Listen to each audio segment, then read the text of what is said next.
বাংলাদেশের অভ্যন্তরীণ রাজনীতিতে বিদেশিদের দৌড়ঝাঁপ হঠাৎ করেই বাড়ছে।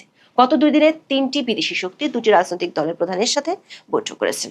সাধারণত নির্বাচনের আগে কিংবা রাজনৈতিক অস্থিতিশীল সময়ে এ ধরনের বৈঠক হতে দেখা যায়, কিন্তু বর্তমান পরিস্থিতিতে ঠিক কি নিয়ে পরপর এমন বৈঠকগুলো হলো তা নিয়ে রাজনৈতিক মহলে বেশ আলোচনার জন্ম দিয়েছে। বিশেষ করে কার্যক্রম নিষিদ্ধ থাকা দল আওয়ামী লীগের ফেরা নিয়ে নানামুখী আলোচনা বেড়ে যাওয়া এবং আগামী স্থানীয় সরকার নির্বাচনে দলটির নেতাদের অংশ নিয়ে সরকারের ইতিবাচক অবস্থানের মধ্যে বাংলাদেশের বর্তমান বিরোধী রাজনৈতিক শিবিরের সাথে পশ্চিমাদের এমন বৈঠক কিছু প্রশ্নের জন্ম দিচ্ছে।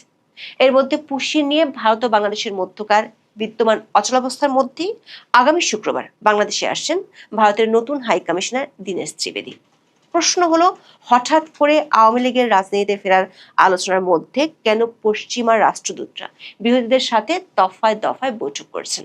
আবার সীমান্ত ইস্যু, পানি সমস্যা, ভিসা জটিলতা আর বাংলাদেশের অন্তর্ভুক্তিমূলক রাজনীতি নিশ্চিত করার মতো পুরাতন ইস্যুগুলো সম্পর্কে কোন বার্তা নিয়ে ঢাকায় কর্মস্থলে যোগ দিতে যাচ্ছেন ভারতের নতুন হাই কমিশনার? বিস্তারিত জানতে চলুন যাওয়া যাক বিশ্লেষণে।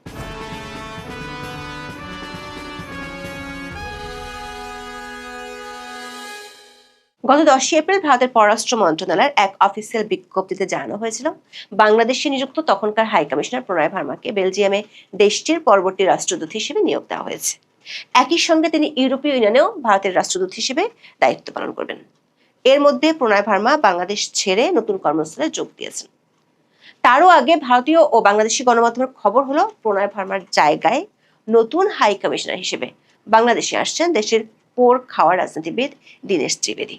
সূত্রগুলো বলছে, দীনেশ ত্রিবেদীর নতুন কর্মস্থলে যোগ দেয়া ভারত ও বাংলাদেশের জন্য জরুরি হলেও অনেক যদি এবং কিন্তুর উপর ঝুলেছিল। 24 আগস্টের পর থেকে বাংলাদেশের সাথে ভারতের সম্পর্ক ইতিহাসের সবচেয়ে খারাপ সময় পার করেছে বলে কেউ কেউ মনে করেন। সে পরিস্থিতিতে পেশাদার কূটনীতিকের খোলস থেকে বেরিয়ে ভারত কেন বাংলাদেশে একজন রাজনীতিককে রাষ্ট্রদূত হিসেবে নিয়োগ দিল তা নিয়ে অনেক বিশ্লেষণ সংবাদ মাধ্যমে প্রকাশিত হয়েছে। গত 3 দশকেরও বেশি সময় ধরে ঢাকায় ভারত সাধারণত ক্যারিয়ার ডিপ্লোম্যাট বা পেশাদার আমলা পাঠিয়েছে। এবারই প্রথমবারের মতো একজন প্রবীণ রাজনীতিবিদ, যিনি ভারতের সাবেক কেন্দ্রীয় মন্ত্রী এবং বিজেপি নেতা, তাকে পাঠানো হচ্ছে। দিল্লির কূটনৈতিক সূত্রগুলো বলছে, দীনেশ ত্রিবেদী পশ্চিমবঙ্গের রাজনীতিতে দীর্ঘদিনের অভিজ্ঞ, কারণ তিনি ব্যারাকপুরের সাবেক এমপি, তৃণমূল কংগ্রেস থেকে বিজেপিতে যোগ দিয়েছিলেন, বাংলা ভাষা ও সংস্কৃতি বোঝেন, দুই বাংলার সীমান্ত সাংস্কৃতিক ইস্যুতে গভীর ধারণা আছে তার। এটাকে কাজে লাগাতে চায় ভারত। তিনি সরাসরি মোদী সরকার প্রতিনিধিত্ব করতে পারবেন, পার্টি টু পার্টি আলোচনা করতে পারবেন, যা একজন সাধারণ ডিপ্লোম্যাট সহজে পারেন না। কূটনৈতিক বিশ্লেষকরা মনে করেন, একজন পেশাদার কূটনীতিকের বদলে একজন রাজনীতিককে হাই কমিশনার করে পাঠানো ভারত বাংলাদেশের চলমান সম্পর্কের ক্ষেত্রে একটি গুরুত্বপূর্ণ মোড়। বাংলাদেশের সাম্প্রতিক রাজনৈতিক পরিবর্তন, আঞ্চলিক নিরাপত্তার চ্যালেঞ্জ এবং অর্থনৈতিক সহযোগিতার প্রেক্ষাপটে দীনেশ ত্রিবেদীর মতো একজন অভিজ্ঞ রাজনীতিকের আগমন দুই দেশের সম্পর্কে নতুন গতি আনতে পারে। বিশ্লেষকদের মতে, স্পর্শকাতর বর্তমান পরিস্থিতিতে মোদী সরকার একজন অভিজ্ঞ রাজনীতিককে বেছে নিয়েছেন, যাতে সংকটময় বিষয়গুলো সহজে আলোচনার মাধ্যমে সমাধান করা যায়। কিন্তু দীনেশ ত্রিবেদী বাংলাদেশে যোগ দিচ্ছেন এই খবর চাওয়া হওয়ার পর প্রায় 2 মাস লেগে গেল তার নতুন কর্মস্থলে আসতে।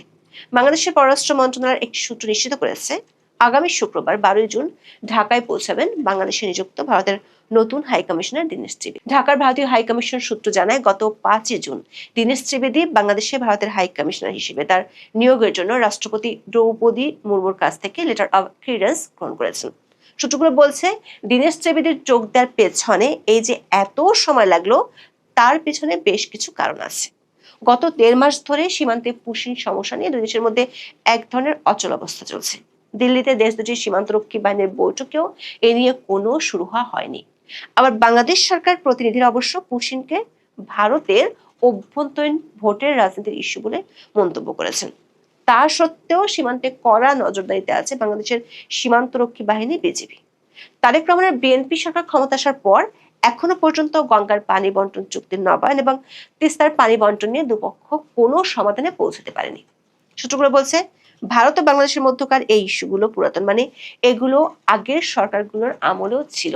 24 আগস্টের পর থেকে ভারতের কাছে দুটি গুরুত্বপূর্ণ ইস্যু হলো বাংলাদেশের অভ্যন্তরে অন্তর্ভুক্তিমূলক রাজনীতি ও ভারত বিরোধী জনগোষ্ঠী মাথা চাড়া দিয়ে ওঠা। দর্শক, ভারত বাংলাদেশের গত নির্বাচনের আগে থেকে অন্তর্ভুক্তিমূলক রাজনীতির পক্ষে তাদের অবস্থান তুলে ধরেছে। সোজা সাপটাভাবে বললে বিষয়টি আওয়ামী লীগের কার্যক্রমের উপর নিষেধাজ্ঞা তুলে দেওয়ার দিকেই ইঙ্গিত করে। কূটনৈতিক সূত্রগুলো বলছে, পুরাতন 3টি ইস্যু এবং নতুন এই 2টি ইস্যু নিয়ে দূরত্ব থাকায় ভারতের নতুন হাই কমিশনার বাংলাদেশে আসাটা ঝুলেছিল। এর মধ্যে আরেকটি ইস্যু হলো বাংলাদেশের প্রধানমন্ত্রীর ভারত সফর।